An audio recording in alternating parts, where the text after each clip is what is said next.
Mike's Daily Podcast. No way. Oh my God, no way. It's Friday. Yay. We are so happy here at Cafe Anyway that it's Friday. It's been a long work week because the week before was that Labor Day week where everything got compressed to 4 days. And now we're happy. Ow. I just bumped my head at Cafe Anyway where the ceiling's really low, but the spirits are high. Mike's Daily Podcast. Because there is lots to bring to you, including Madame Rootabega is going to stop by. Mike's Daily Podcast. Along with Valentino and Bison Bentley. And we've got his segment, Do You Know Dat? Incidentally, well, I was walking my dog in Podcastro Valley last night, or evening, it doesn't come back to me very quickly, you see. Mike's Daily Podcast. About 6. The sun's going down by like 7:45 now. Mike's and the big old moon Daily came out. Podcast. And there's a picture of that. Yeah! On the podcast picture, which we get to right now. And here's today's podcast picture. It's a drawing with me and this guy who just walked in. Hey, Mike, it's a disgruntled fiddle player. Tell you what. What? We're talking about the big full moon there. Yeah, big full moon. And that Hillary is gonna die of pneumonia. And Putin will become our president. No, we don't actually talk about that. Oh, my Cricket just went off for some stupid reason.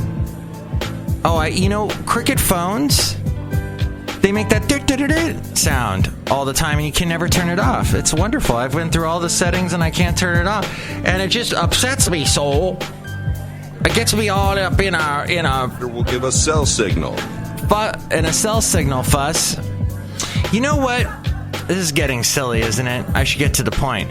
I was walking Basil the Boxer, and we were walking up a hill in the Five Canyons area. Well, before we got to the hill, we were in the flat area in a neighborhood, walking up to the trail.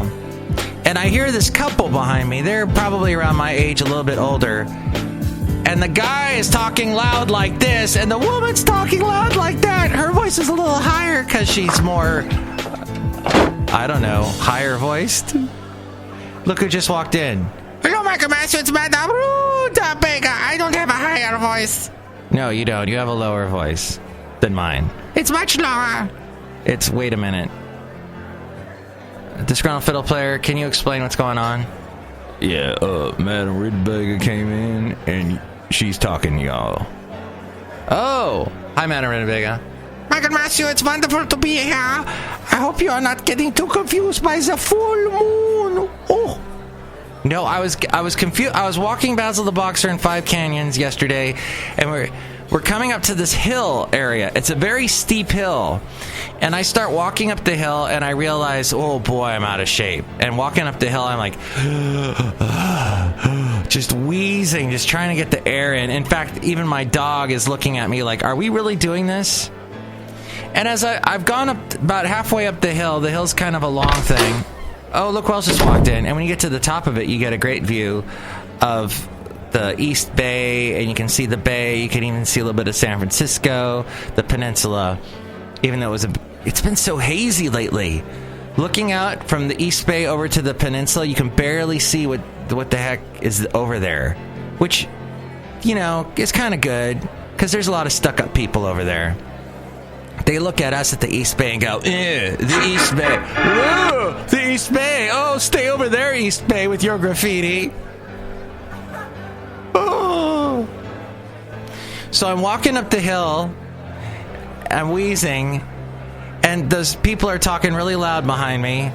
With a really deep voice. And really high voice. And they're talking really loud. And then I'm like, I'm at the top of the hill and I still hear them. They're walking up the hill. They're not wheezing like I am. They're talking at full volume still. Like I'm talking right now. Really loud. I'm sorry, I should talk really softly. See, that's the thing that interested me about this whole thing, was that when I was married, my then wife she didn't like it if I talked really loud like I'm talking now. She liked it when I talked softly.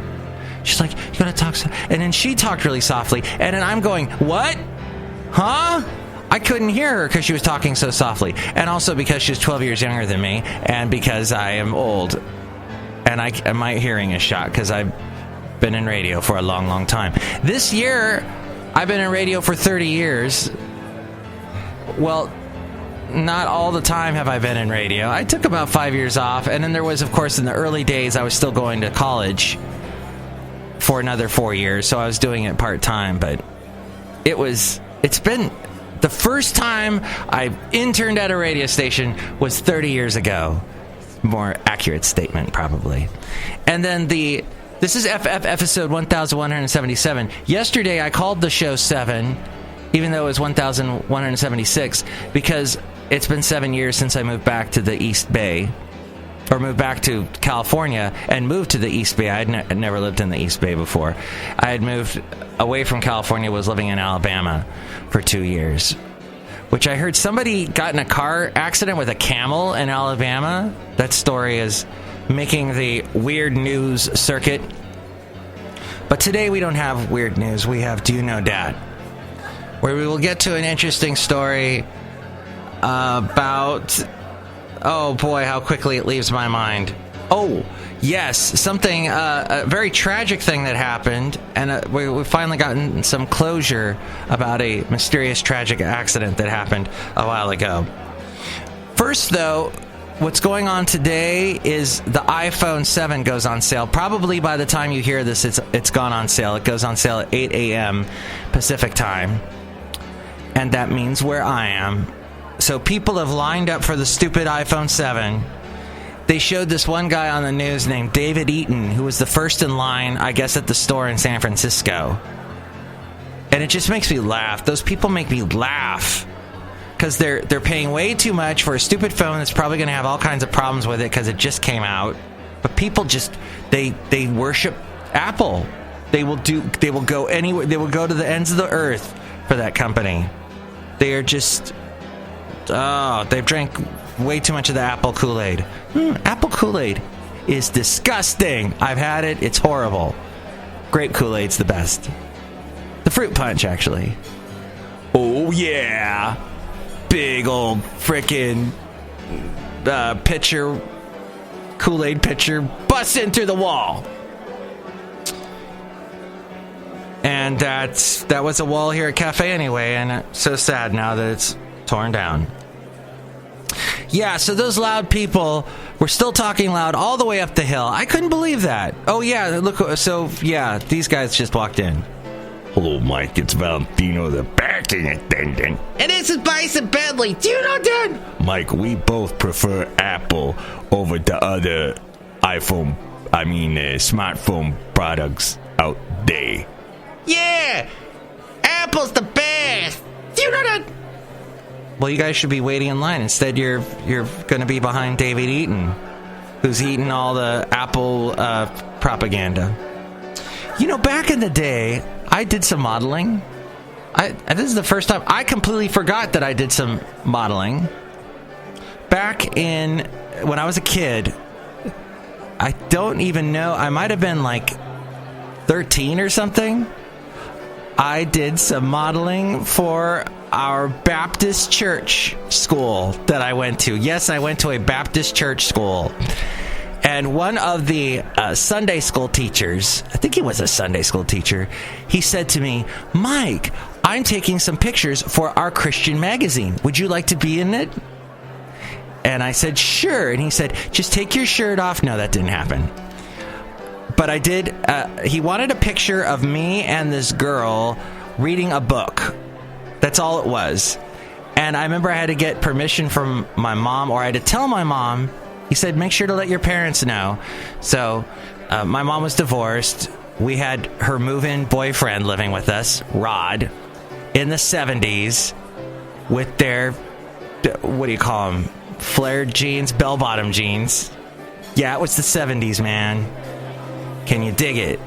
And so I go, Mom, is that all right? And she's like, well, because I forgot to mention this part.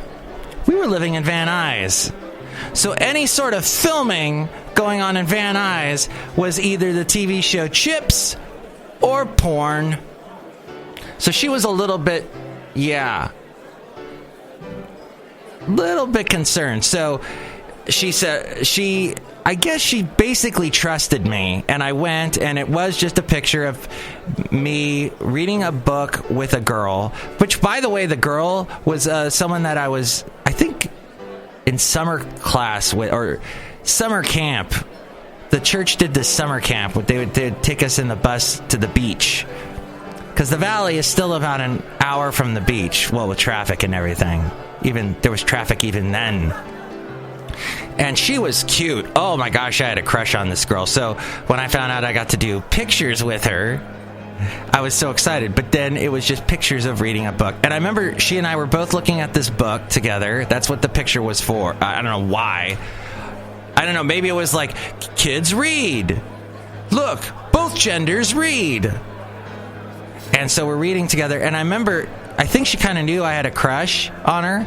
And oh, yeah, she had a pencil in her hand. She was pointing. She was supposed to be pointing to something in the book, like we're both doing homework together. And the word she pointed at while the guy was taking pictures of us was the word false.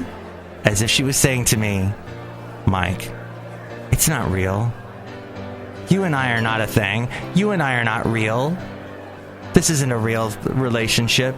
I'm not into you. Or maybe I just read way too much into it. I don't know. But anyway, cafe anyway. That was an interesting, that I completely forgot about that. Anyway. It was long ago. And the magazine did come out, and I did not save the dang magazine, but I remember seeing the picture, and I thought, hey, I look pretty good. And it was long ago, and I had hair, a full head of hair. Beautiful, beautiful hair. It was kind of curly, unruly. I could never comb it. It basically wanted to be a fro. So I didn't figure that out, though, till I was in high school. And then I just let it, get curly, and I got the, what do you call it, the pick, to make it kind of, that's the only way you can manage the curly hair. But I don't know. It's been so long ago. I've forgotten how I managed my hair. But that girl probably became a very famous actress or something. I don't know what became of her. And our one photo shoot for our one picture that was used in a Christian magazine. It's probably long since, the presses have long since closed up and been buried underground. Hey, speaking of Christian stuff and right-wing stuff and whatnot, I have access to today's right-wing agenda email. This came out to all the right-wing conservative radio stations and newspapers and whatnot. Here are the things they want you to talk about. The Fox poll that says that Hillary's lead is down to 1. They want you to talk about the email hack that exposed the truth about Democrats. Also, the NCAA attack of the North Carolina may be helping Governor McCrory. Missouri state senator refusing to stand for the pledge. And a CNN host saying that the Clinton health coverage is sexist.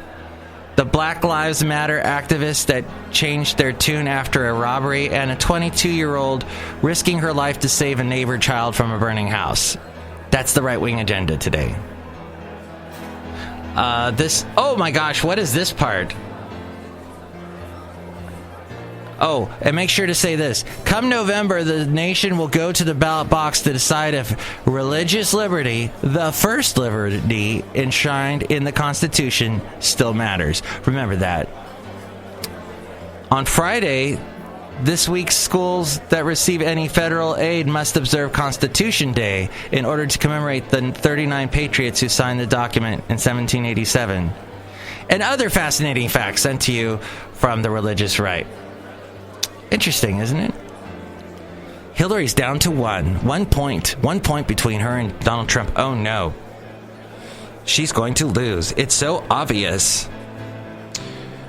Well, I know it's obvious. I can't predict the election. Who knows what's going to happen. But we're still just less than 2 months away, and it's getting very exciting. And that's pretty much it. It's all it. All done. And it's, MIKEs-DAILY-PODCAST.com is a wonderful website. Help support us there. We'll be so happy if you go to eat and click on that Amazon link, buy whatever it is you're going to buy on Amazon, and that helps us out, helps support us. There's also the link to the PayPal. If you'd like to donate, that helps us out. And we're very happy. You'll get a special greeting from all the Cafe Anyway characters if you do that, because we'll be so happy. Right now, we're still happy because it's Friday and it's Cafe Anyway. Even though I bonked my head, we're still having a good time. And I bonked it again. Dang it. And then finally, there's the podcast pictures. All the past podcast pictures you can find at MIKEs-DAILY-PODCAST.com, and past interviews that I've done with a whole bunch of interesting folk. Interesting bands and people and whatnot. All there at MIKEs-DAILY-PODCAST.com. Okay, time for the segment known as Do You Know Dat? It's Bison Bentley's Do You Know Dat? Hey, this is Bison Bentley, and Mike Matthews has a couple of stories that'll make you want to ask yourself, do you know that? Do you know that? Do you know that? Do you know that? Do you know that? I'm suddenly rethinking the whole why did I wear a hat here at Cafe Anyway thing, because my head is super hot. Oh, and rethinking about coming to work at 5 in the morning. Malaysia said yesterday that a large piece of aircraft debris discovered on the island of Pemba off the coast of Tanzania back in June was indeed from the missing Malaysia Airlines jet MH370. A search of more than 2 years has turned up few traces of the Boeing 777 aircraft. Did I do 4 sevens? 3 sevens. That disappeared in March of 2014 with 239 passengers and crew on board, soon after taking off from Kuala Lumpur, the Malaysian capital, bound for Beijing. The debris, an outboard flap, will be examined further to see if it can yield any insight into the circumstances around the missing plane. The Malaysian Transport Minister Liao Tiong Lai said in a statement, investigators have previously confirmed a piece of plane debris found on the French island of Réunion. This was back over a year ago in July of 2015 as being part of MH370. They're examining several other pieces of debris found in Mozambique, South Africa, Rodriguez Island, and that's a territory of Mauritius. And that from MSN.com. As we go outside a Cafe Anyway, we're bringing you Mike's Daily Podcast somewhere in Podcaster Valley. Finally finding a trace of that ill-fated flight. Do you like how I summed that all up? Oh my gosh, my brain is turned off now.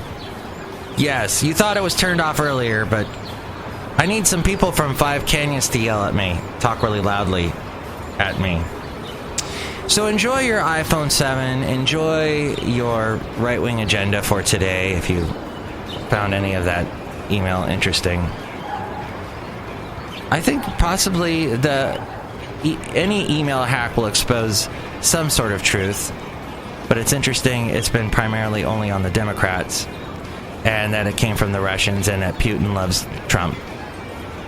But whatever. You know, next show it's going to be the wonderful Chely Shoehart, Floyd the Floorman, John Deere the engineer. Enjoy your weekend. Ow, doggone low branches. Mike's Daily Podcast is written and produced and performed by Mike Matthews. His podcast is super easy to find. Download or listen to his show and read his blog at MIKEs-DAILY-PODCAST.com. Email Mike now at MIKEs-DAILY-PODCAST@gmail.com. See you tomorrow. Bye!